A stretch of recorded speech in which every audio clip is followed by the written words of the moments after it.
남편의 외도를 두 눈으로 목격한다면 당신은 울고불고 난리를 칠 것인가? 나는 아니었다. 나는 그저 유일한 탈출구를 조용히 잠그고 펌프에 연결된 차단기를 내렸을 뿐이다. 그 일주일 동안 제주도의 바닷바람은 더없이 시원했고 서울의 옥상은 40도까지 올랐다던가? 자기야, 당신들을 위한 이 마지막 단둘만의 시간을 마음껏 즐기길 바라. 이게 내가 베푸는 마지막 잡이니까. 녹지 않는 엿가락처럼 끈적한 공기가 피부에 질척하게 달라붙었다. 서울의 7월, 폭우가 쏟아지기 전에는 늘 그랬다. 숨막히는 습기와 열기로 곧 천지가 뒤집히는 세례가 시작될 것임을 예고하듯.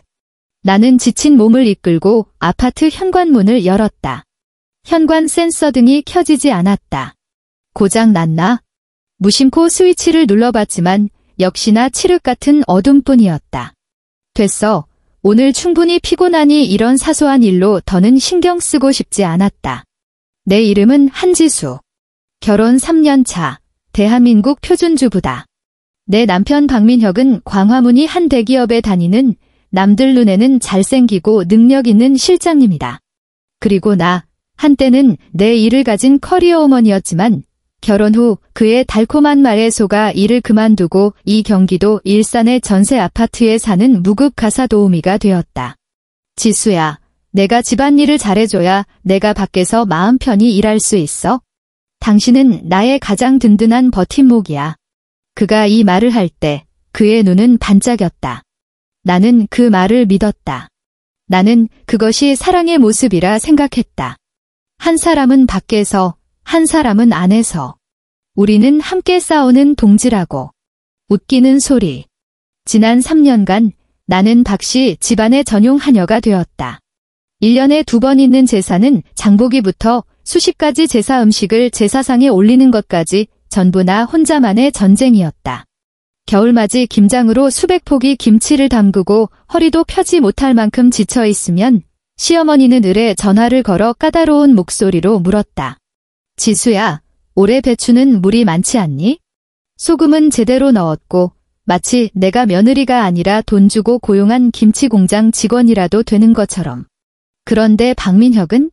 그는 언제나 이렇게 말할 뿐이었다. 우리 지수가 제일이야. 고생 많았어. 그러고는 소파에 편하게 드러누워 TV를 보며 내가 깎아주는 과일을 입에 넣어주기만 기다렸다. 나의 노고, 나의 헌신은 그의 눈에 그저 값싼 칭찬 한마디와 맞바꾸는 거래에 불과했다.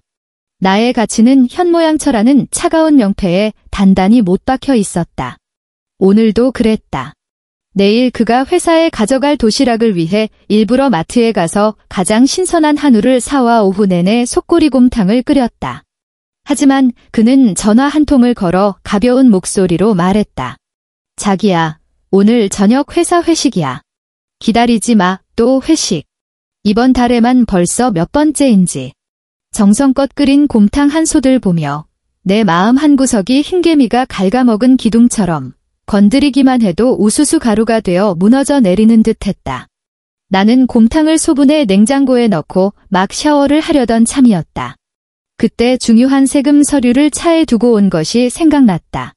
내일 대출 연장에 필요한 서류라 반드시 가져와야 했다. 나는 한숨을 쉬고 차 키를 집어들고 슬리퍼로 갈아 신은 뒤 집을 나섰다. 우리가 사는 곳은 낡은 아파트의 꼭대기 층인 15층이었다. 엘리베이터 문이 열리자 복도 끝 창문에서 축축한 바람이 불어와 나를 오싹하게 했다. 바로 그때 소리가 들렸다.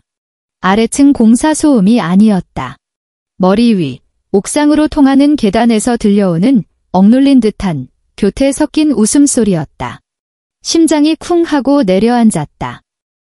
우리 아파트 옥상은 이론상 공용 공간이지만 옥상으로 통하는 철문은 낡아서 자물쇠가 오래전에 고장났다. 오직 특정 열쇠로만 밖에서 잠그거나 열 수 있었다. 안전을 위해 몇 년 전부터 관리사무소에서 함부로 올라가지 말라고 공지했고 평소에는 물탱크 수리 기사 외에는 거의 아무도 가지 않는 곳이었다. 그리고 그 유일한 열쇠는 우리 집 현관 열쇠 꾸러미에 걸려 있었다. 박민혁은 옥상 열쇠를 가지고 있었다. 가끔 올라가서 담배 한 대 피우며 풍경을 보면 스트레스가 풀린다고 했다. 내 발에 나비라도 채워진 듯 통제불능 상태로 한 걸음 한 걸음 계단 쪽으로 향했다. 그 웃음소리는 점점 더 선명해졌다.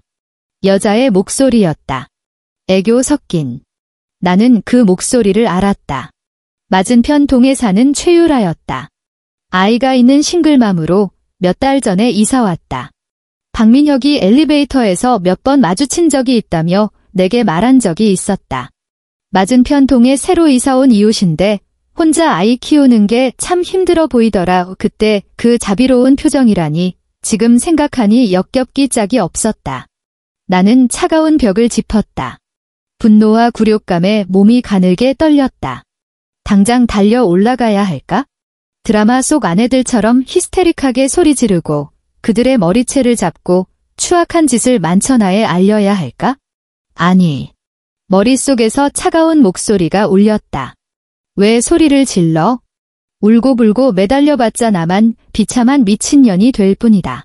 그들은 모든 것을 나의 감정 기복 탓으로 돌릴 것이고 그 남자 박민혁은 그가 가장 잘하는 순진한 얼굴로 모두에게 말하겠지. 제가 잠시 실수했습니다. 하지만 제 아내가 저를 이렇게 미치게 만들지 않습니까? 나는 계단에 올렸던 발을 천천히 거두었다. 나는 보았다. 계단 모퉁이 틈새로 거대한 사과 물탱크 그늘 아래 박민혁이 최유라를 껴안고 있었다. 그녀의 손은 그의 목을 감고 있었고 두 사람은 정신없이 키스를 나누고 있었다. 그는 내가 아침에 직접 다려준 흰 셔츠를 입고 있었다. 지금은 구겨질 대로 구겨져 있었고 풀어헤친 깃 사이로 야릇한 붉은 자국이 보였다. 그 순간 나는 심장이 부서지는 걸 느끼지 못했다. 정말 단 한 톨의 고통도 없었다. 심장의 모든 피가 순식간에 빠져나가 차갑고 단단한 돌덩이가 된 것 같았다. 지난 3년간의 모든 억울함, 피로, 자기회의가 주마등처럼 스쳐 지나갔다. 그를 위해 제사 음식을 준비하다 되었던 손, 김장을 하느라 퉁퉁 부었던 손가락 마디, 그가 밤늦게 돌아왔을 때 억지로 잠을 참으며 차려주던 따뜻한 국. 모든 것이 거대한 조롱이 되어 돌아왔다. 나는 가정을 지키고 있다고 생각했다.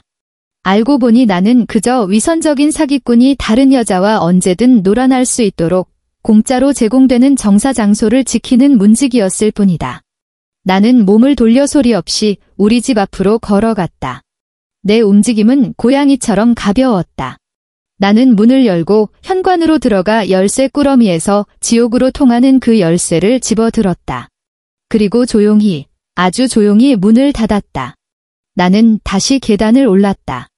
이번에는 발걸음이 더없이 단호했다. 나는 옥상 철문이 녹슨 열쇠 구멍에 열쇠를 꽂았다. 찰칵. 고요한 복도의 맑은 잠금쇠 소리가 울려 퍼졌다. 마치 사신의 선고처럼. 나는 열쇠를 뽑아 주머니에 넣었다. 좋아. 이 문은 이제 밖에서는 절대 열 수 없다. 나는 여기서 멈추지 않았다. 복도 반대편 소화전 옆으로 갔다. 거기에는 눈에 띄지 않는 배전함이 있었다. 나는 그것을 열고 옥상 물탱크 펌프와 CCTV 라인에 연결된 독립 차단기를 찾았다. 똑똑히 기억하고 있었다.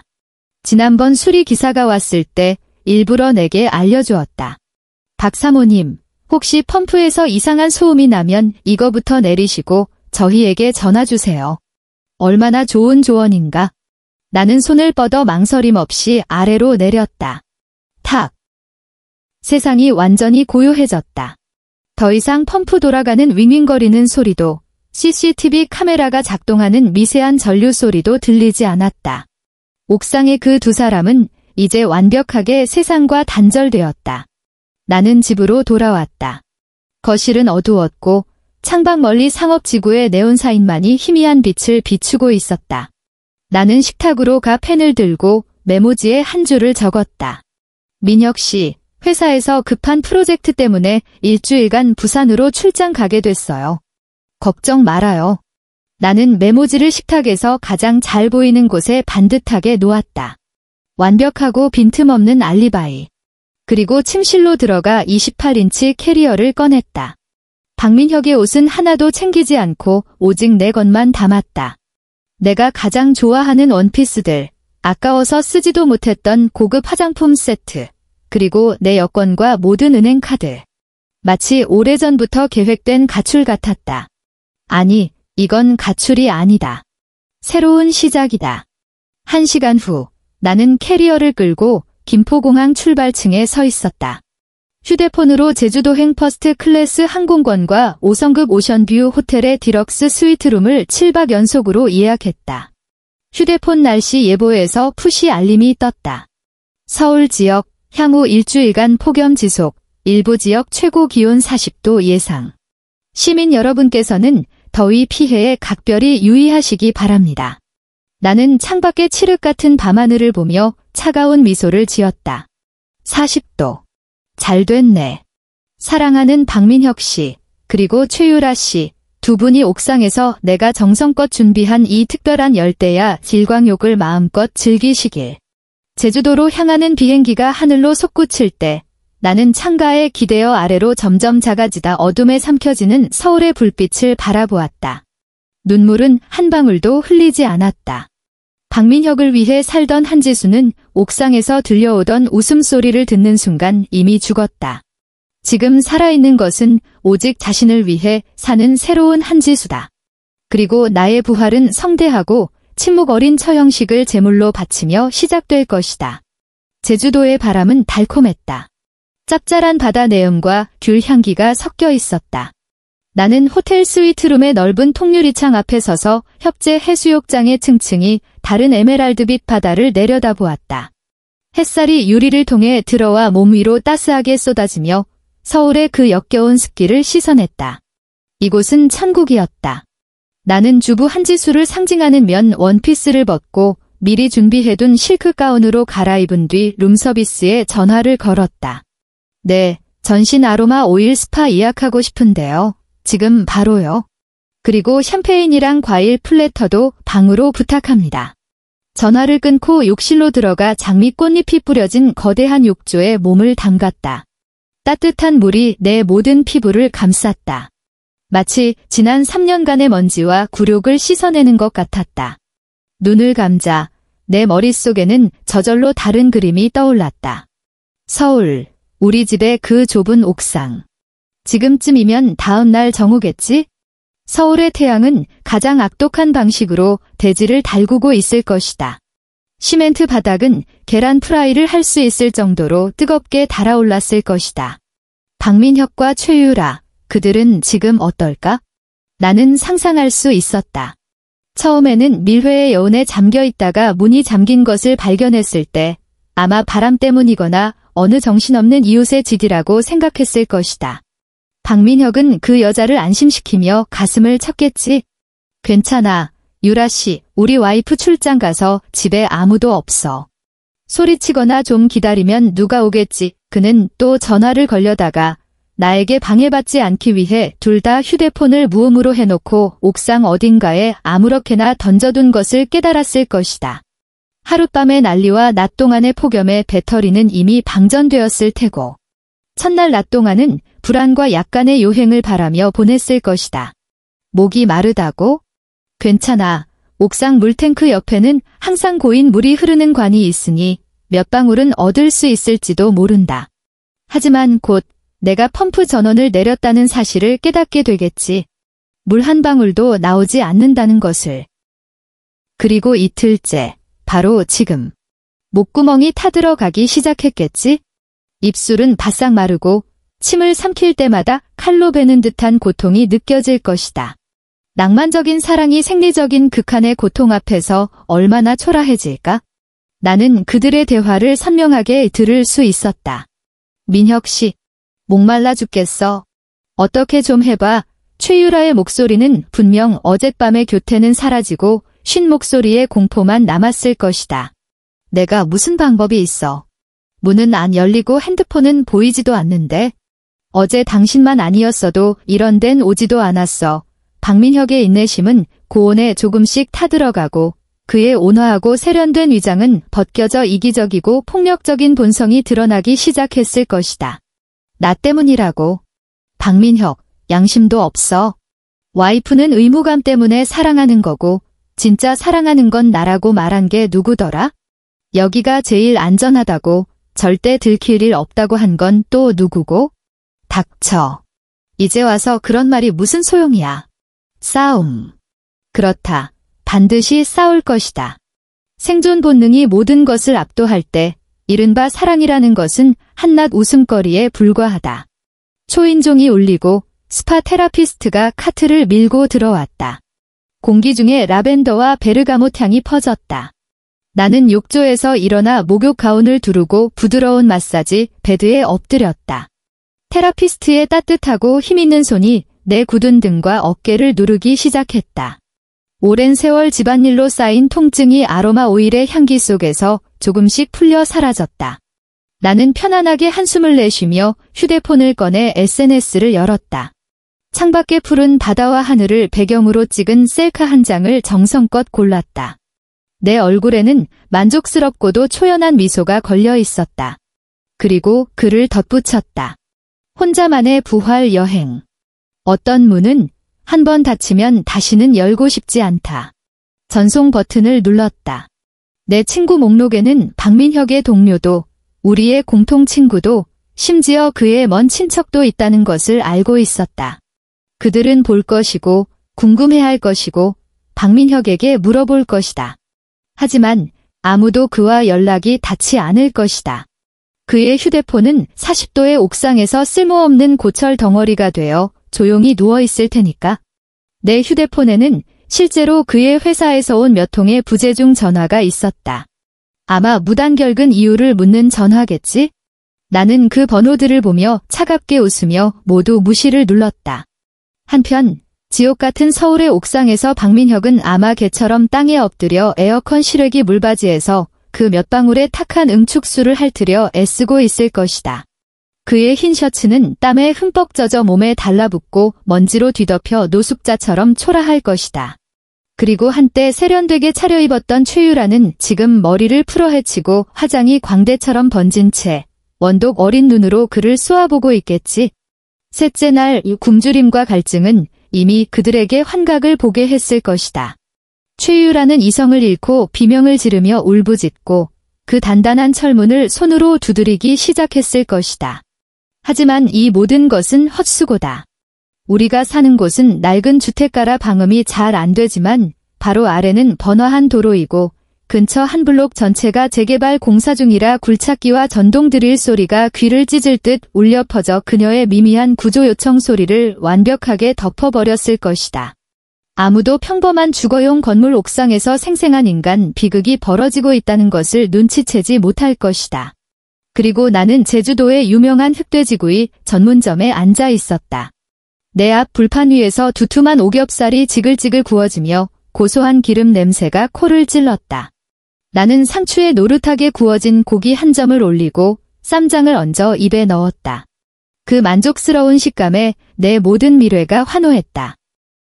나는 천천히 음미하며 먹었다. 한 입 한 입이 마치 박민혁의 살과 피를 씹는 것 같았다. 그는 지금쯤 살기 위해 옥상 구석에 언제부터 고여 있었는지 모를 먼지와 벌레 사체가 섞인 빗물을 마시고 있겠지. 존엄, 체면, 죽음의 위협 앞에서 그가 가장 중시하던 것들은 종이 한 장보다 얇아질 것이다. 나의 천국은 그들의 지옥 위에 세워졌다. 그들의 고통으로 빚은 이 복수의 술은 맛이 정말 달콤했다. 나는 앞에 놓인 소주잔을 들어 허공에 가볍게 부딪혔다. 건배, 박민혁. 우리의 죽은 사랑을 위해, 그리고 당신에게 곧 닥칠 새로운 인생을 위해. 잔 속의 맑은 액체가 목구멍으로 넘어가며 짜릿한 맛을 남겼다. 정말 통쾌했다. 이런 느낌은 세상 그 어떤 사이다보다 더 짜릿했다. 넷째 날, 제주도 하늘에는 가랑비가 내렸다. 나는 우산을 쓰고 올레길을 걸으며 비 온 뒤의 흙과 풀내음을 맡았다. 내 휴대폰에는 지난 며칠간 찍은 수백 장의 사진이 저장되어 있었다. 해변에서 파도를 쫓는 나, 카페에서 조용히 책을 읽는 나, 야시장에서 다양한 길거리 음식을 맛보는 나. 모든 사진 속에 나는 마치 새로 태어난 것처럼 환하게 웃고 있었다. 하지만 내 생각은 냉혹한 독수리처럼 천리 박서울의 그 작은 옥상 위를 맴돌고 있었다. 인간성은 시험을 견뎌내지 못한다. 특히 박민혁처럼 떠받들어져 자란 세련된 이기주의자의 인간성은 더욱 그렇다. 나는 마치 고화질 영화를 보듯 지금 벌어지고 있는 모든 것을 볼 수 있었다. 넷째 날이 되자 굶주림과 갈증, 절망은 그들 사이에 위선적인 사랑이라는 가면을 완전히 벗겨냈을 것이다. 옥상에서 그늘을 피할 수 있는 곳은 물탱크가 들이운 해의 움직임에 따라 점점 작아지는 그림자뿐이었다. 그 한 뼘의 구명 그늘을 차지하기 위해 그들은 분명 말다툼에서 몸싸움으로 번졌을 것이다. 비켜. 여긴 내 자리야. 박민혁은 분명 최유라를 거칠게 밀어냈을 것이다. 회사에서 부하 직원에게 거들먹거리던 그의 본성이 이런 극한 상황에서 여과 없이 드러날 것이다. 그는 결코 부드러운 신사가 아니었다. 그는 위장에 능했을 뿐이다. 뜨거운 시멘트 바닥에 내동댕이 쳐진 최유라는 피부가 새빨갛게 익었을 것이다. 그녀는 울부짖고 저주하고 한때 그녀를 매료시켰던 이 남자에게 가장 악독한 말들을 퍼부었을 것이다. 박민혁, 이 등신아. 마누라 등골 빼먹는 기생충 같은 놈. 내 여자 하나 지키지 못하면서 무슨 남자라고. 기생충 같은 놈. 이 말은 분명 독을 바른 비수처럼 박민혁의 가장 연약한 자존심에 정확히 박혔을 것이다. 그렇다. 그는 기생충이었다. 우리가 지금 사는 이 값비싼 전세 아파트의 보증금 절반 이상은 우리 부모님이 내주셨다. 그가 모는 그 현대 그랜저도 계약금은 내가 결혼 전 모은 돈으로 냈다. 그는 항상 밖에서 자기 연봉이 얼마고 직급이 얼마나 중요한지 떠벌렸지만 사실 내 친정의 지원이 없었다면 그는 서울에서 번듯하게 살 문턱조차 넘지 못했을 것이다. 그는 남들이 이 사실을 꿰뚫어 보는 것을 가장 싫어했다. 그래서 그는 분명 분노에 차서 최유라에게 주먹을 휘둘렀을 것이다. 그가 진정한 사랑을 주겠다고 약속했던 여자는 그의 무능한 분노를 푸는 샌드백이 되었을 것이다. 참으로 비참하다. 이른바 불륜이라는 것은 사탕발림을 벗겨내면 그 속은 더 노골적인 이익 교환과 욕망의 투영에 불과하다. 생존 자체가 문제가 될 때 이런 것들은 순식간에 무너져 내리고 가장 추악하고 원시적인 짐승의 본성을 드러낸다. 그들이 서로를 물어뜯고 인간성이 완전히 무너졌을 때 하늘에서는 단비가 내릴 것이다. 폭우. 일기예보가 말한 그대로. 나는 그들이 먹구름이 끼고 첫 천둥 소리를 들었을 때의 환희를 상상할 수 있다. 그들은 두 팔을 벌리고 고개를 쳐들고 사막에서 죽어가는 나그네처럼 그 구원의 비를 맞이했을 것이다. 그들은 땅에 엎드려 지붕에서 흘러내리는 새똥과 오물이 섞인 더러운 물을 미친 듯이 마셨을 것이다. 그 순간 그들은 더럽다고 느끼지 않고 그것이 감로수라고 생각했을 것이다. 그러나 이 구원의 폭우는 바로 더 깊은 지옥으로 가는 계단이다. 그들의 몸은 이미 극도로 쇠약해져 있고 며칠 동안 물 한 방울 마시지 못한 위장은 이미 약해질 대로 약해져 있었다. 이 불결한 빗물을 갑자기 들이켠 결과는 단 하나, 심각한 고열과 구토, 설사뿐이다. 옥상은 진짜 연옥이 될 것이다. 빗물, 땀, 토사물, 그리고 실금한 배설물까지 모든 것이 뒤섞여 역겨운 악취를 풍길 것이다. 그들은 이 오물 속에서 고열에 시달리며 의식이 흐릿한 채 누워 손가락 하나 까딱할 힘도 없을 것이다. 한때의 뜨거운 사랑, 한때의 영원한 맹세는 이 아수라장과 악취 속에서 완전히 썩어 문드러질 것이다. 여기까지 생각하자 내 입가의 미소가 더 깊어졌다. 나는 길거리 가판대에서 아이스크림 콘을 하나 샀다. 바닐라 맛, 우유 향이 진하고 시원하며 달콤했다. 나는 조금씩 핥으며 그 시원한 달콤함이 혀끝에서 녹는 것을 느꼈다. 박민혁, 당신은 깔끔한 걸 가장 좋아했지, 안 그래? 결벽증이 좀 있어서 하루에 2번씩 샤워하고 셔츠에 주름 하나 있는 걸 못 참았지? 내가 요리할 때 나는 기름 냄새, 청소할 때 몸에 묻는 먼지를 싫어했지. 지금은 어때? 자기 배설물 속에 누워있는 기분이? 인생이 전례 없는 새로운 경지에 도달한 것 같지 않아?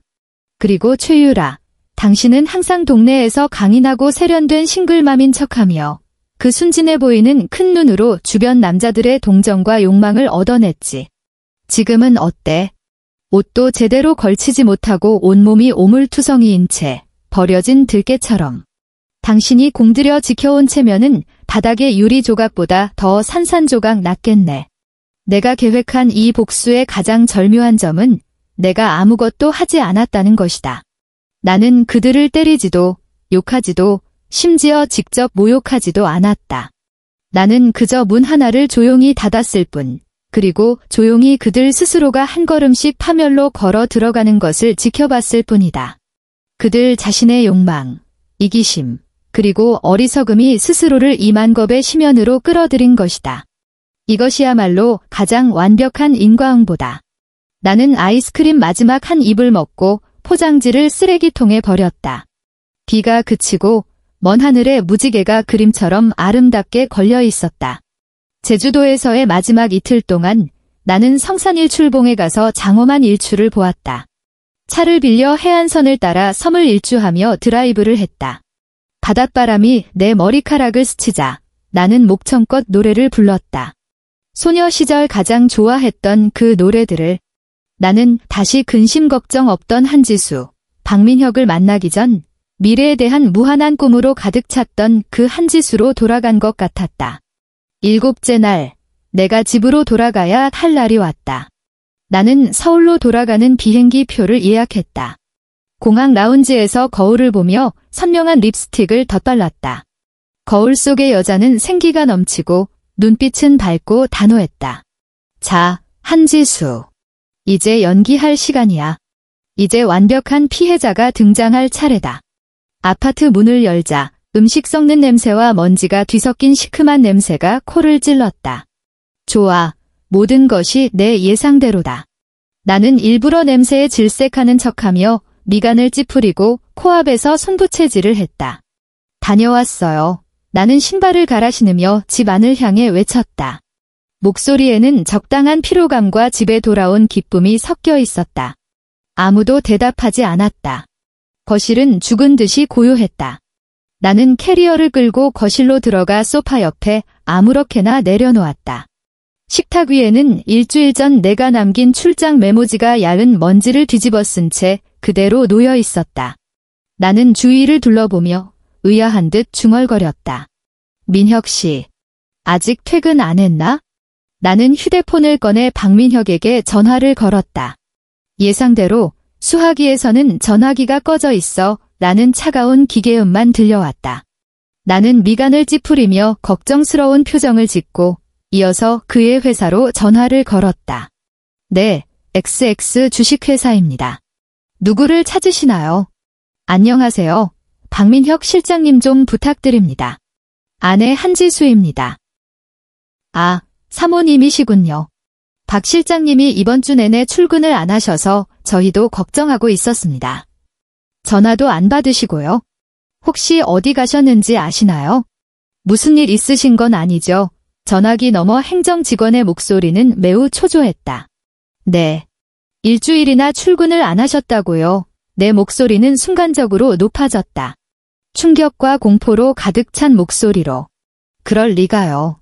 지난주에 회사에서 급하게 부산으로 일주일 출장을 보냈다고 했는데 저는 회사랑 같이 계신 줄 알았어요. 내 연기는 나 자신조차 믿을 정도였다. 전화를 끊자 심장이 뛰기 시작했다. 긴장해서가 아니라 흥분해서였다. 연극의 클라이맥스가 곧 다가오고 있었다. 바로 그때 초인종이 울렸다.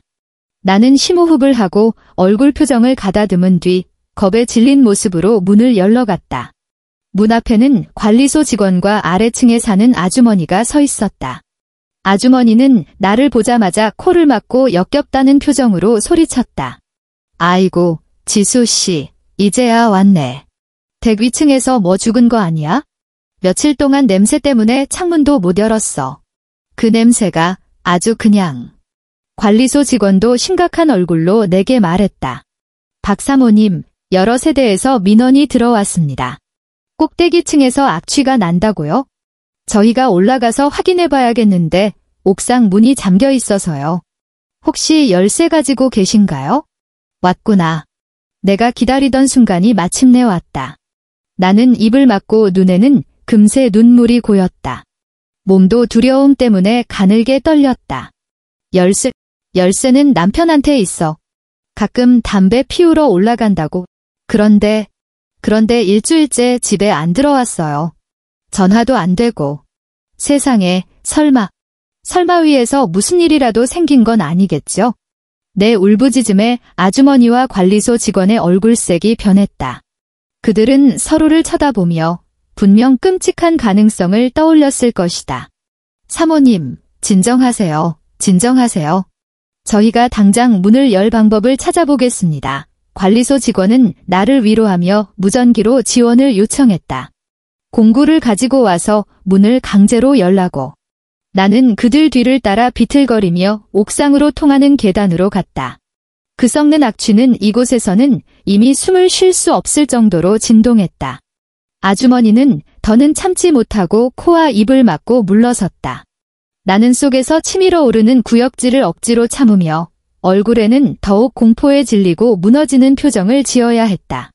내 눈물은 끊어진 진주 목걸이처럼 하염없이 흘러내렸다. 곧 쇠지렛대와 절단기를 든 수리기사 2명이 도착했다. 귀를 찢는 금속 절단 소리와 함께 내가 직접 잠갔던 그 철문이 조금씩 파괴되기 시작했다. 내 심장은 가슴속에서 미친 듯이 뛰었다. 문 안에 있는 그 2사람 때문이 아니라 곧 펼쳐질 나의 완벽한 피날레를 위해서. 쾅 하는 소리와 함께 문 잠금쇠가 완전히 부서졌다. 관리소 직원이 조심스럽게 문틈을 열었다. 문틈이 열리는 순간 방금 전보다 100배는 더 진한 마치 지옥의 심연에서 뿜어져 나오는 듯한 악취가 미친 듯이 쏟아져 나왔다. 이어서 무언가가 문틈으로 튀어나왔다. 그것은 손이었다. 닭발처럼 마르고 오물과 핥힌 자국으로 뒤덮인 손. 그리고 문이 안에서부터 확 열렸다. 2사람, 아니, 더 이상 사람의 형체를 알아볼 수 없는 2 생명체가 좀비처럼 문 밖으로 기어 나왔다. 그들은 거의 벌거벗은 상태였고 몸에 남은 몇 조각의 천은 피부에 달라붙어 마른 핏자국, 진흙, 그리고 정체 모를 오물과 뒤섞여 있었다. 그들의 몸은 뼈만 앙상하게 남았고 눈은 푹 꺼졌으며 입술은 갈라져 피가 났고 피부는 심각한 탈수와 폭염으로 끔찍한 자줏빛을 띠고 있었다. 그중 하나는 박민혁이었고 다른 하나는 최유라였다. 그들은 바닥에 엎드려 목구멍에서 꺽꺽거리는 사람 소리 같지 않은 신음을 내며 필사적으로 사람이 있는 쪽으로 기어왔다. 눈에는 생존에 대한 원시적인 갈망만이 가득했다. 복도 전체가 죽음처럼 고요했다. 모두가 눈앞의 끔찍한 장면에 말을 잃었다. 관리소 직원은 입을 쩍 벌린 채 손에 든 무전기를 툭 하고 바닥에 떨어뜨렸다. 이것이 내가 원했던 효과다. 내 시선은 맨 앞에서 기어오던 박민혁과 마주쳤다. 그는 나를 알아보았다. 그의 텅 빈 눈에 순간 희미한 빛이 스쳤다가 이내 끝없는 원망과 공포로 바뀌었다. 그는 입을 벌려 무언가 말하려 했지만 하는 쉰소리만 낼 수 있었다. 때가 왔다.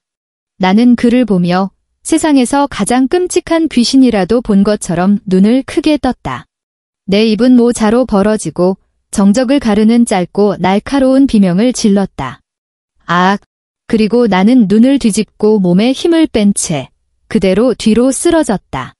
의식이 사라지는 마지막 순간 나는 주위 사람들의 놀란 외침과 소란을 들었다. 박 사모님, 빨리 구급차 불러. 경찰도. 나는 혼란 속에서 쓰러졌다. 내 입가에는 아무도 눈치채지 못한 승리의 미소가 숨겨져 있었다. 끝났다. 아니, 시작되었다.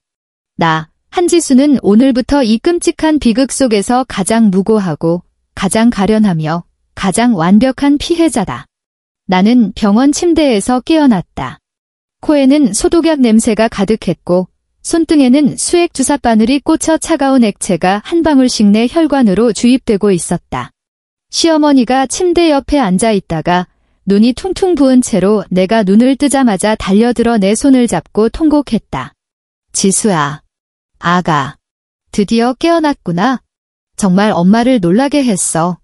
나는 힘없이 눈을 깜빡이며 망연자실하고 슬픈 표정을 지었다. 어머니, 민혁 씨는 어떻게 됐어요? 내 목소리는 쉬어 있었고 마치 큰 충격에서 아직 벗어나지 못한 듯 울음기가 섞여 있었다. 그놈, 그 쌍년하고 둘 다 목숨은 건졌단다. 시어머니의 울음소리가 멈추더니 이내 이를 가는 저주로 바뀌었다. 하지만 의사 말이 심각한 탈수로 신장이 영구적으로 손상돼서 앞으로 평생 투석하면서 살아야 한대. 꼴 좋다. 천벌 받은 거야. 신부전, 평생 투석. 나는 속으로 차갑게 웃었다. 그냥 죽는 것보다 훨씬 고통스러울 것이다. 살아있어야 매일매일 이 생지옥의 맛을 음미할 수 있으니까. 그 여자는 누구예요? 민혁 씨가. 어떻게 다른 여자랑 옥상에 나는 남편의 배신에 가슴이 찢어지는 아내의 모습을 완벽하게 연기하며 눈물을 다시 주체하지 못하고 흘렸다. 시어머니는 내 눈물을 닦아주며 분노에 차 말했다. 맞은편에 사는 그 여우 같은 년이야. 최유라인가 뭔가. 듣자 하니 그년도 남편이 지방에서 일하는 유부녀라더라. 염치도 없는 것, 남의 남편이나 꼬드기고. 우리 민혁이는 그냥 걔한테 넘어간 거야. 보라, 이것이 인간성이다. 증거가 명백해도 어머니 눈에는 아들이 영원히 꾀임에 넘어간 존재일 뿐이다. 하지만 이건 나에게 좋은 일이다. 곧 경찰도 와서 내게 상황을 물었다. 나는 미리 준비해둔 말을 가장 비통하고 무력한 어조로 다시 반복했다. 저는 정말 아무것도 몰라요. 남편이 회사에서 부산으로 출장 간다고 메모를 남겨서 저는 그대로 믿었어요. 저도 기분 전환할 겸 제주도 여행을 예약했고요. 저는 그가 안전하다고 생각했어요. 나는 말하면서 계속 몸을 떨었다. 옥상 문은 제가 가끔 청소하고 나서 외부인 들어갈까 봐 잠그는 버릇이 있거든요. 그날도 제가 집에 물건 가지러 왔다가 제가 무심코 잠갔나 봐요. 세상에 그 안에 사람이 있을 거라고 어떻게 상상이나 했겠어요. 제 남편이 다른 여자랑 그 위에서. 하느님, 제가 무슨 죄를 지었다고. 나는 거의 실신할 듯 오열했다. 경찰들은 내 모습을 보며 동정 어린 눈빛을 보냈다. 그들은 그저 형식적인 절차를 밟고 있었고 나는 남편의 외도와 끔찍한 장면을 목격한 정신적으로 큰 충격을 받은 피해자였다. 기절까지 한 자네를 의심할 사람은 아무도 없었다. 모든 증거의 사슬은 완벽했다. 나에게는 부산 출장이라는 알리바이가 있었고 남편이 일주일간 실종 상태였다는 회사 동료의 증언이 있었으며 문을 잠그고 전원을 내린 것에 대한 합리적인 해명 간전을 고려한 주부의 의도치 않은 실수도 있었다. 그리고 낙타의 등을 부러뜨린 마지막 지푸라기는 바로 관리소 직원이었다. 자신의 관리 책임을 회피하기 위해 그는 그날 휴대폰으로 찍은 그 두 좀비가 옥상에서 기어나오는 영상을 익명으로 인터넷에 올렸다. 하룻밤 사이에 내 남편 박민혁과 그의 애인 최유라는 대한민국 전체의 유명 인사가 되었다. 일산 아파트 옥상 미라 커플이 인터넷 실시간 검색어가 되었다. 그 흐릿하지만 충격적인 영상은 미친 듯이 퍼져나갔다. 발라 상태로 온몸이 오물로 뒤덮인 사람 형체도 아닌 그들의 모습은 전 국민의 조롱거리이자 안주거리가 되었다. 그들의 개인정보, 회사, 집 주소는 분노한 네티즌들에 의해 모두 파헤쳐졌다. 그들은 사회적으로 완벽하게 사망 선고를 받은 것이다. 박민혁의 회사는 즉시 그를 해고했다. 최유라의 남편도 지방에서 달려와 그녀의 집에서는 더 시끄러운 이혼 전쟁이 벌어졌다. 그리고 나는 퇴원하자마자 서울 최고의 이혼 전문 변호사를 선임했다. 변호사 사무실의 회의실에서 나는 침착하게 모든 증거를 하나씩 테이블 위에 올려놓았다. 첫째, 박민혁의 혼인 중 부정행위는 증거가 명백하고 세상이 다 아는 사실이며 이는 혼인 파탄의 중대한 귀책 사유에 해당합니다. 둘째, 이번 사건으로 그는 정신 이상 증세를 보이고 있습니다. 병원 진단서가 있고 현재 옥상을 보거나 비 오는 소리만 들어도 대소변을 가리지 못하며 신체적으로 부부 의무를 이행할 수 없는 상태입니다. 셋째, 저희가 현재 거주하는 전세 아파트는 보증금 대부분이 제 혼전 재산으로 지불되었습니다. 그의 명의로 된 차량 역시 계약금은 제가 냈습니다. 모든 은행 이체 기록이 있습니다. 변호사는 나를 보며 감탄하는 듯한 눈빛을 보냈다. 그는 아마도 이렇게 큰일을 겪고도 이렇게 침착하고 이성적이며 논리 정연한 여자는 거의 본 적이 없었을 것이다. 그는 몰랐다. 이 침착함은 내가 3년간의 지옥 같은 결혼 생활과 치밀하게 계획된 복수를 통해 얻어낸 것이라는 것을. 이혼 소송은 이례적으로 순조롭게 진행되었다. 박민혁의 부모는 잘못을 알기에 감히 어떤 이의도 제기하지 못했다. 박민혁 본인은 폐인처럼 병상에 누워 일주일에 3번 받는 투석이 그의 모든 기력을 앗아갔다. 그는 나를 공포와 원망이 뒤섞인 눈으로 쳐다봤다. 그는 분명 무언가 짐작했겠지만 증거가 없었다. 그는 그 문과 그 차단기가 내 고의였다는 것을 영원히 누구에게도 증명할 수 없을 것이다. 그것을 인정하는 것은 그 자신이 아내의 손바닥 위에서 완벽하게 놀아난 바보라는 사실을 인정하는 셈이니까? 그의 가련한 자존심이 그것을 허락하지 않을 터였다. 결국 법원은 우리의 이혼을 판결했다. 나는 아파트의 전세 보증금 전액을 돌려받았고 그 차도 내 소유가 되었다. 박민혁은 귀책 배우자로서 거의 빈손으로 쫓겨났고 추문 때문에 업계에서 평판이 나빠져 더는 번듯한 직장을 구할 수 없게 되었다. 그의 인생에는 이제 망가진 몸을 이끌고 끝없는 후회와 병고, 그리고 주변의 손가락질 속에서 연명하는 것만이 남았다. 나는 그 끔찍한 기억으로 가득 찬 집을 떠났다. 마지막으로 떠날 때 나는 건물 아래에 서서 그 옥상을 올려다보았다. 햇살 아래 그곳은 너무나 평범하고 조용해 보였다. 마치 아무 일도 없었던 것처럼. 하지만 나는 안다. 그곳에는 한 남자의 존엄과 한 여자의 어리석은 사랑, 그리고 썩어 문드러진 결혼이 묻혀 있다는 것을.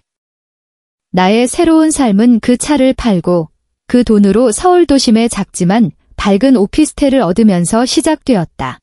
나는 다시 내 전문 분야를 찾아 내가 좋아하는 회사에 들어갔고 가장 기초적인 직급부터 다시 시작했다. 매일 나는 정성껏 화장을 하고 단정한 오피스룩을 입고 예전의 박민혁처럼 광화문이 오피스 빌딩을 누볐다. 하지만 나는 그와 다르다. 나는 내 능력으로 내 미래를 벌고 있다. 가끔 나는 깊은 밤에 혼자 와인 한 잔을 따르고 창가에 서서 도시의 찬란한 불빛을 바라본다. 더 이상 박민혁을 떠올리지도 그 숨막히는 결혼 생활을 생각하지도 않는다. 그 모든 것은 지나갔다. 나는 내 손으로 지옥으로 가는 문을 닫았다. 그리고 나 자신을 위해 인간 세상으로 통하는 창을 열었다. 창밖의 바람은 부드럽고 미래는 한없이 밝다. 나, 한지수, 마침내 나 자신을 위해 스스로 빛나는 사람이 되었다.